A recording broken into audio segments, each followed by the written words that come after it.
तो power star Pawan Singh का एक धमाल मचाने वाला सॉन्ग का पोस्टर लॉन्च हो गया है, जिस सॉन्ग का नाम है सड़िया के पिन, और ये बहुत जल्द आप लोगों को मिलेगा, कमिंग सून में है।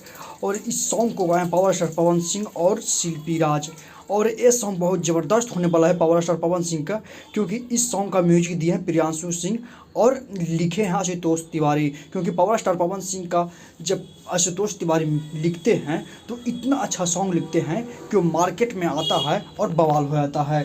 तो बहुत जल्द आप लोगों को बीच ये सॉन्ग सुनने को मिलेगा, जिस सॉन्ग का नाम है सड़िया के पिन। तो हमारे पावर स्टार पवन सिंह एक ज़बरदस्त लुक में उनका पोस्टर लॉन्च हो रहा है, देखिएगा तो आप देख के दिल दहक जाएगा, क्योंकि पावर स्टार पवन सिंह का बैक टू बैक सॉन्ग आने वाला है। और ये बहुत अच्छा सॉन्ग है, रोमांटिक सॉन्ग है और बहुत ज़बरदस्त सॉन्ग है। क्योंकि आपको इस पोस्टर के माध्यम से आपको हम बता रहे हैं कि पावर स्टार पवन सिंह का ये सॉन्ग है सड़िया के पिन, आपको देखिए इस मार्केट में जब आएगा तो तहलका मच जाएगा।